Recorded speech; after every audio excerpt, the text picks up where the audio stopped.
I think Donald Trump is an immediate and present danger to the security of this country.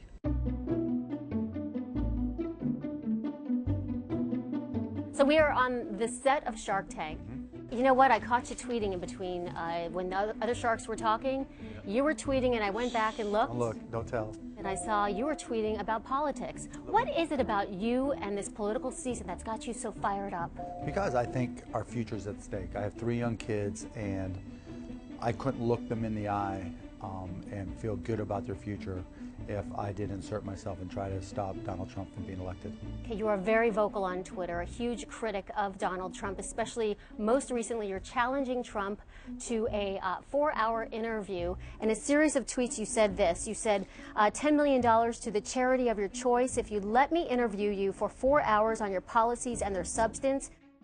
And then you sweeten the deal. You'll write him a check if he needs it instead of going to charity in case he needs the money. Right. What's his response? None.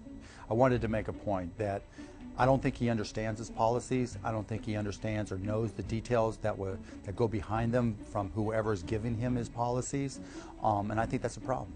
I would just take his website, repeat it to him, and have him explain it and see if he can. One of the reasons I made this offer to Trump is because the way media works is you have a schedule, right? You have all these questions you need to get in, you have all these topics you want to cover, you have X amount of time for a segment, so you have to deal with things in a certain way, and that prevents the real questions from being asked.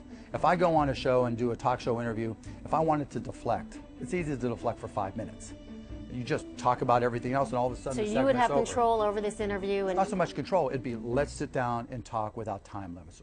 And one of the things I love more than anything about Shark Tank, it sends the message that the American dream is alive and well. So when Donald Trump talks about this is wrong with the country, that's wrong with the country, we can't do this, we can't do that.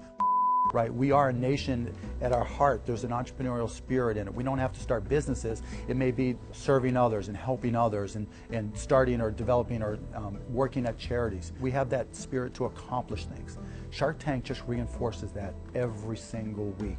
To be able to be part of that is special. So you support Hillary Clinton, clearly. Mm-hmm. She has a huge trust issue with the public. You know, what we're seeing now with this election, it's all about the mood. And the mood is people want to see change. They don't want to see the same politician. Yeah, the trust issue really, in a lot of respects, it comes down to marketing. Donald does a good job of marketing himself, and that's what he's always done that. Hillary Clinton doesn't. She's not a good marketer. She's kind of boring. She doesn't come across as being charismatic, but that's okay.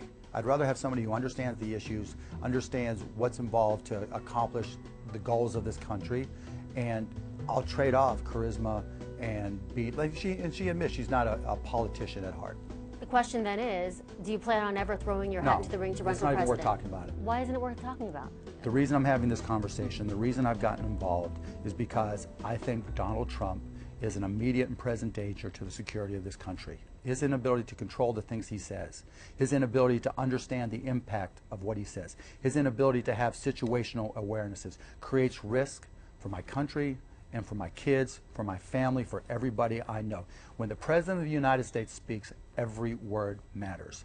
If there's a misperception of those words, something he just blurted out, that can have serious economic and security consequences. That we're not on an island just where everybody can say whatever they want. As a candidate, great, but he has yet to demonstrate that he can keep his mouth shut at the right time. That scares the shit out of me.